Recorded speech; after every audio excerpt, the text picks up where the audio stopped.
अस्सलाम वालेकुम दोस्तों बचपन में कभी हम एक खेल खेला करते थे कि कौन कितनी देर तक सांस रोक सकता है। बचपन के खेल बचपन तक ही रह गए और हम बड़े हो गए। बड़े होने के बाद जब अक्ल, इल्म और शऊर आया तो पता ये चला कि एक इंसान ज़्यादा से ज़्यादा 1 मिनट तक सांस रोक सकता है और ऐसा करने से उसकी सेहत पर भी कोई बुरा असर नहीं पड़ता। लेकिन अगर हम बात करें पूरी कायनात की तो दोस्तों 1 मिनट तो बहुत दूर की बात, सिर्फ 5 सेकंड। अगर ज़मीन से 5 सेकंड के लिए ऑक्सीजन गायब हो जाए तो क्या होगा? जी हाँ, क्या होगा, क्या क्या बड़ी तब्दीलियाँ आएंगी, चलें हम आपको बताते हैं। साहिल समंदर पर लेटे लोगों की जिल्द फ़ौरन झुलसना शुरू हो जाएगी क्योंकि हवा में मौजूद मॉलिक्यूलर ऑक्सीजन ही हमें अल्ट्रावायलेट रोशनी से बचाती है।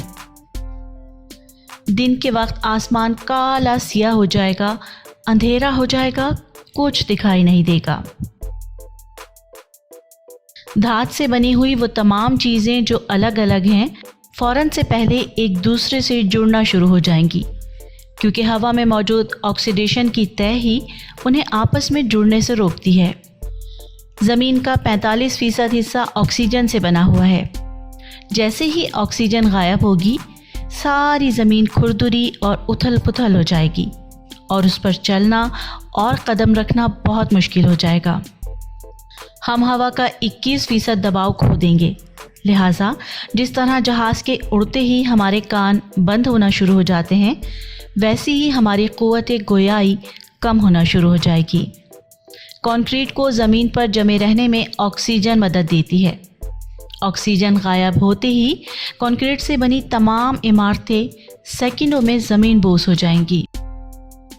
ऑक्सीजन पानी का 1/3 हिस्सा है।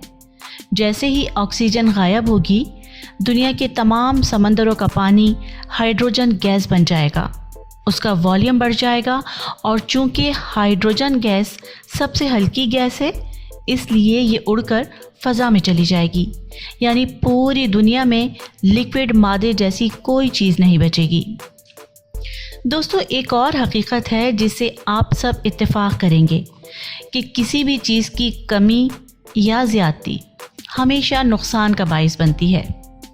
तो ये तो हमने बताया कि अगर ऑक्सीजन गैस कम हो जाए तो क्या होगा, लेकिन अब थोड़ी देर के लिए सोचते हैं कि अगर ऑक्सीजन गैस अपनी मिक़दार से दुगनी हो जाए, यानी जितनी हम हासिल कर रहे हैं उसका दुगना हो जाए, वो भी महज 5 सेकंड के लिए, तो तब क्या होगा?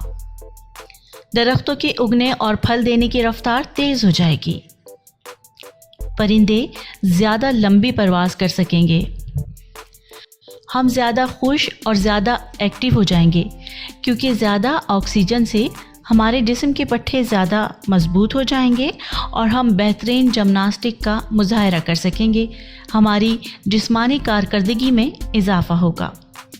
लेकिन ठहरिए, लेकिन हमारी ज़मीन पर देव क़ामत हशरातुल अर्ज़ घूमने लगेंगे। जी हाँ, ये कॉकरोच, बिच्छू, सांप, पतंगे, टिड्डे, चूंटे और छिपकलियाँ सबकी जिसामत इतनी ज़्यादा हो जाएगी कि उन्हें देखते हुए खौफ आना शुरू हो जाएगा क्योंकि हशरातुल अर्ज़ की जिसामत का ताल्लुक़ फ़िज़ा में मौजूद ऑक्सीजन के तनासुब और उसकी मिक़दार से होता है।